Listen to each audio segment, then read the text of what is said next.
দালালে আপনারা এমনভাবে বলবো যে অফিসে সারি 8 ঘন্টা ডিউটি 80,000 টাকা। হ্যালো গাইজ, আসসালামু আলাইকুম। কী অবস্থা আপনাদের? আলহামদুলিল্লাহ আমরা ভালো আছি। আমার সাথে আছে এখন কিশোর ভাই। এখন আমরা প্রবাস নিয়ে কিছু কথা বলবো। আমার প্রিয় বাংলাদেশি ভাই যারা আছেন তারা ভিডিওগুলো দেখবেন, বা প্রবাসে যারা আছেন তারা ভিডিওগুলো দেখবেন, ভিডিওগুলো শেয়ার করবেন।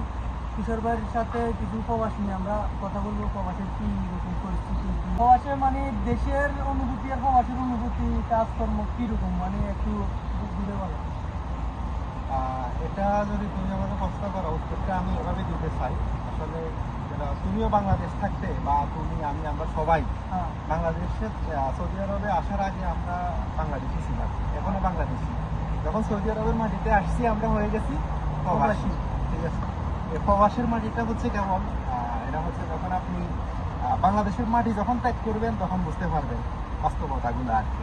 এটা অনেকের ভিডিওতে অনেক রকম তথ্য পান, অনেক ভিডিও দেখেন আসলে, বা আপনাদের কাছের প্রিয়জনের মাধ্যমে শুনেন আপনারা বিদেশে আসতে চান, কিন্তু বিদেশে আসার আগে আপনাকে সঠিক সিদ্ধান্ত নিতে হবে। বিদেশে আসার আগে আপনাকে সঠিক ডিসিশন নিতে হবে যে আমি বিদেশ যাব, কার মাধ্যমে যাব, কি করব, কোন কাজ করব, এগুলো আপনাকে সঠিক ডিসিশন নিতে হবে। এই ক্ষেত্রে যদি আপনি সঠিক ডিসিশন নিতে পারেন তাহলে আপনি বিদেশে আসি প্রথম অবস্থায় সাময়িক যে কোনো জায়গায় একটু নিজেকে সেটেল করতে একটু সময় লাগে, একটু কষ্ট হয়। তখন আপনি যদি টার্গেট ঠিক থাকে তখন আপনি আপনাকে সেটেল করে ফেলতে পারবেন। আর আপনার যদি টার্গেট ঠিক না থাকে, সিদ্ধান্ত যদি ভুল হয়, আপনি এখানে এসে মানে বিপদে পড়ে যাবেন। কেমন বিপদ হতে পারে সেটা প্রবাসের না আসা পর্যন্ত আপনি বুঝবেন না। আর প্রবাসে আসলে আপনারা ভালো একটা লোকের মাধ্যমে আসবেন, কারণ প্রবাসে অনেক দালাল।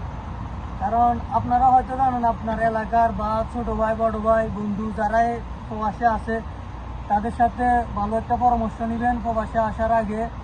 তাদের মাধ্যমে আসলো, এখন কি বলবো, প্রবাসে আসার পরে ভাই বাইরে চিনে না। ঠিক আছে, তোমার কথার মাঝখানে একটা কথা বলে তুমি বললে, তুমি যেটা বলছো খুবই গুরুত্বপূর্ণ একটা কথা বলছো। প্রবাসে আসার আগে ডিসিশন নিতে হবে, গুড ডিসিশন নিতে হবে। তো এক্ষেত্রে আমি সর্বপ্রথম যেটাকে প্রাধান্য দেবো সেটা হচ্ছে, আমি আমার ভিডিওগুলোতে এরকমভাবেই বলি আমার ভাইদেরকে যে আপনি বিদেশে আসবেন, ঠিক আছে, কোনো এজেন্সির মাধ্যমে আসিয়েন না। তুমি এর আগে দুবাইতে ছিলাম, আমি সৌদি আরবে আসার আগে দুবাইতে ছিলাম। দুবাইতে আমি সাপ্লাইতে পড়লে কি পরিমাণ কষ্ট। ঠিক আছে, আমি সাপ্লাই নিয়ে কিছু কথা বলি। সাপ্লাইতে আসবেন, আপনি মনে করবেন দালালে আপনারা এমনভাবে বলবো যে অফিসে সারি 8 ঘন্টা ডিউটি 80,000 টাকা, এটা একেবারে পাও। ঠিক আছে নি, আপনারা আমি সাপ্লাইতে আমি ইট ব্যাংকের কামে লাগাই দিব।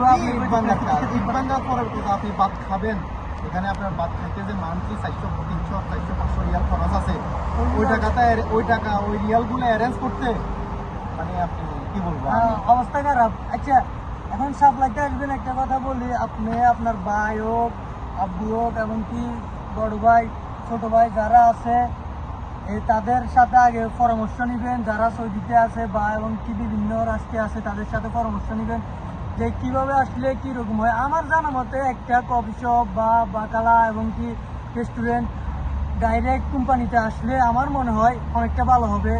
আর যদি আপনি ধরেন বাংলাদেশিকে ফ্রি বিষয় বলে আর কি, যে আমরা আসলাম সৌদিতে, আসার পরে আমাদের ধরেন বিষয়টা, যেমন আমি তুষার বাইরের কারণে বা যে কোনো একটা লোকের মাধ্যমে আসি ওনার এর মাধ্যমে আমি একটা আইডি বানালাম, বানাবার পরে ওর মাধ্যমে আমি কাজ না করে বাইরে কাজ করি। ঠিক আছে, ধরুন বাইরে কাজ করি, এটাকে বাংলাদেশিরা ফ্রি বিষয় বলে।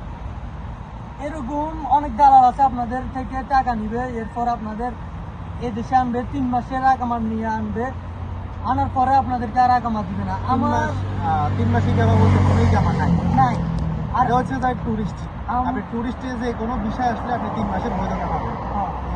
আর আমার এখানে এই বর্তমানে এই জায়গাতে আমার বড় ভাই আছে, নাম বললাম না, ও হয়তো দেখলে ভিডিওটা শেয়ার করবেন। আপনার নাম বললাম না, আপনি আমাদের সাথে অনেকদিন ছিলেন। ও আসছিল আমাদের সাথে প্রায় 1 মাস এরকম। এরপরে ও অন্য জায়গায় চলে গেছে, ওরা দালালের মাধ্যমে আসছে। একজন মুরব্বী ছিল, 2জন ছোট ভাই ছিল, আর একজন আমাদের বড় ভাই ছিল।